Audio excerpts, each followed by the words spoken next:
antara jalan istiqamah adalah hifdzul lisan, menjaga lisan kita. Dan ini yang paling penting. Jangan kita terlalu menyibukkan diri dengan senantiasa mencari-cari aib saudara kita. Barang siapa yang sibuk dengan aibnya sendiri, maka dia tidak akan disibukkan dengan aib orang lain. Terkadang manusia sangat sibuk mencari aib saudaranya, sedangkan dia melupakan dirinya sendiri. Oleh karenanya Abu Hurairah radhiyallahu anhu, salah seorang perawi hadis yang terbanyak sahabat Rasulullah, ketika ada salah seorang yang berasal dari negeri Mesir yang bernama Abu Rayya, yang mengeluarkan kitab dengan judul Adwa'us Sunnah.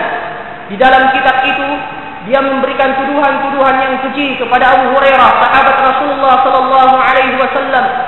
Kemudian dijadikan sebagai rujukan oleh orang-orang Orientalis. Salah seorang ulama di Madinah yang bernama Dhiya'ur Rahman Al-A'zami, setelah mendengar bahwa ada seseorang yang menghina Abu Hurairah di Mesir, beliau kemudian sangat ingin melihat akhir kehidupan orang tersebut. Setelah beliau mendengarkan bahwa Abu Rayya ini dalam keadaan sakit keras, beliau sengaja meninggalkan Madinah dan bersafar ke negeri Mesir untuk melihat keadaannya. Tetapi anaknya menghalangi dia untuk masuk. Tetapi setelah dipaksa, beliau akhirnya masuk dan melihat keadaannya. Mukanya telah menghitam dan dia hanya menghadap ke dinding dan senantiasa berkata sampai dia meninggal dunia, Abu Hurairah, Abu Hurairah, Abu Hurairah. Disebabkan karena dia sibuk bahkan mencela wali-wali Allah Subhanahu wa taala, yaitu para ulama. Dan ulama adalah merupakan pewaris para nabi. Ketika seseorang menghina ulama, sama saja dia menghina Rasulullah sallallahu alaihi wasallam. Ketika dia menghina Rasulullah, sama saja dia menghina Allah Subhanahu wa taala.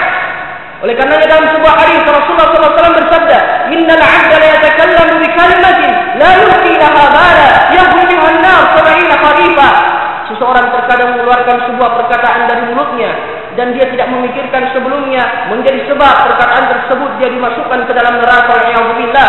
Apatah lagi para ulama. Imam Abu Hanifah pernah mengatakan, "Illam yakunil ulama humul wali, falaysa lillahu wali." Seandainya bukan para ulama wali-wali, maka Allah tidak memiliki wali. Oleh karenanya Al-Hafiz Ibnu Asakir pernah mengatakan, berhati-hatilah, innal luhumal ulama masmumah, sesungguhnya dagingnya para ulama itu beracun. Wa adatullahi fi haqqi astar muntakisihim ma'lumah, dan kebiasaan Allah terhadap orang-orang yang senantiasa menyakiti para ulama dan wali-walinya itu sangat jelas. Barang siapa yang senantiasa mencaci maki ulama, kata beliau, maka dia akan diberikan kematian hati sebelum dimatikan jasadnya oleh Allah Subhanahu wa taala. Oleh karenanya kita berhati-hati ya ikhwan. Karena kenapa kita banyak mendengar sebagian antara syabab yang kita anggap multazim, akan tetapi mereka dengan mudahnya mencaci maki ulama, yang tajawaz al-qantara, yang telah melampaui jembatan. Mereka telah sampai pada tingkat ijtihad, yang ketika mereka benar dalam ijtihadnya, mereka mendapatkan 2 pahala. Jika mereka salah, mendapatkan 1 pahala. Apatah lagi ketika perkataan ulama yang lain menyelisih perkataan ulamanya pada masalah-masalah yang sifatnya ijtihadiyah, yang kita bisa berijtihad di dalamnya disebabkan karena ta'assub waliyadzubillah. Pada hakikatnya perbedaan pendapat adalah sesuatu yang tidak dapat kita hindari. Tetapi yang kurang dari kita adalah adabul khilaf. Adab ketika kita berselisih dengan saudara kita. Apakah perselisihan tersebut menyebabkan kita saling kemudian memusuhi antara yang satu dengan yang lain? Orang-orang yang lebih baik dari kita telah berselisih sebelum kita, tetapi tidak menyebabkan mereka itu kemudian saling memutuskan tali silaturahim di antara mereka. Imam Ahmad rahimahullah ta'ala berselisih dengan Imam Syafi'i rahimahullah ta'ala pada hukum orang yang meninggalkan salat dengan sengaja, dengan malas disebabkan karena kemalasannya, dan tidak ada yang saling mengaku antara yang satu dengan yang lain. Tetapi apakah ini merusak hubungan di antara mereka? Sama sekali tidak. Bahkan Imam Syafi'i pernah mengatakan, saya meninggalkan Baghdad dan saya tidak melihat ada orang yang lebih wara, orang yang lebih faqih, dan orang yang lebih bertakwa kepada Allah kecuali Imam Ahmad rahimahullah. Imam Ahmad sendiri berkata tentang Imam Syafi'i, Asy-Syafi'i habibu qalbi. Imam Syafi'i itu adalah merupakan kekasih hatiku. Kata Imam Ahmad rahimahullah, bahkan sebelumnya Umar radhiyallahu anhu diselisih oleh Abdullah bin Mas'ud pada 100 masalah. Tetapi apakah merusak hubungan di antara mereka? Sama sekali tidak. Umar pernah mengatakan tentang Ibnu Mas'ud, "Hunayh muli'a ilman." Dia adalah seorang pemuda yang penuh dengan ilmu. Sebaliknya Ibnu Mas'ud mengatakan tentang Umar radhiyallahu anhu bahwa agama ini tidak pernah terkena musibah yang sangat besar setelah kematian Rasulullah dan Abu Bakar kecuali dengan kematiannya Umar radhiyallahu anhu. Inilah yang dibutuhkan ya ikhwan. At-tanasuh fima bainana, saling memberi nasihat di antara kita. Natanasahu fima ikhtalafna, kita saling memberi nasihat pada apa yang kita berselisih di dalamnya. Sebagaimana yang disampaikan oleh Syekh Fauzan rahimahullah taala, beliau meluruskan perkataan yang mengatakan nata'awanu fima ikhtalafna, nata'awanu fima ittafaqna, wa natasamahu fima ikhtalafna.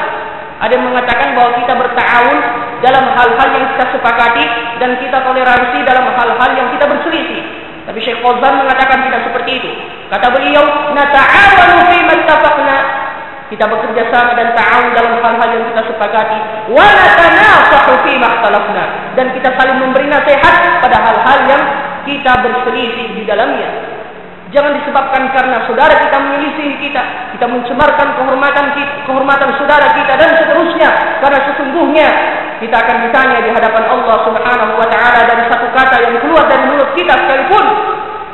Sehingga Rasulullah pernah mengatakan, "Ya ma'syara man amana bi lisanihi wa lam yadkhulul iman fi qalbihi." Wahai orang-orang yang telah beriman dengan lisannya dan belum beriman dengan hatinya, janganlah kalian menggibahi dan mencari kejelekan saudara-saudara kalian. Karena barang siapa yang sengaja mencari kejelekan saudaranya, maka Allah akan menyingkap kekurangannya dan aibnya walaupun dia melakukan aib tersebut di dalam rumahnya. Ini adalah merupakan balasan dari Allah Subhanahu wa taala. Semoga Allah Subhanahu wa taala memberikan kita istiqomah di atas jalan Allah Subhanahu wa taala dan memberikan kita hidayah dan taufik untuk senantiasa hidup di atas manhaj yang sahih, manhaj Ahlus Sunnah wal Jamaah, ala siratis salafus salih, dan mematikan kita di atas keislaman dalam keadaan berserah diri kepada Allah Subhanahu wa taala dan menyelamatkan kita dari segala bentuk fitnah baik yang nampak maupun yang tidak nampak. Dan terakhir saya mengucapkan jazakumullahu khair kepada ikhwan sekalian atas kesempatan yang diberikan kepada kami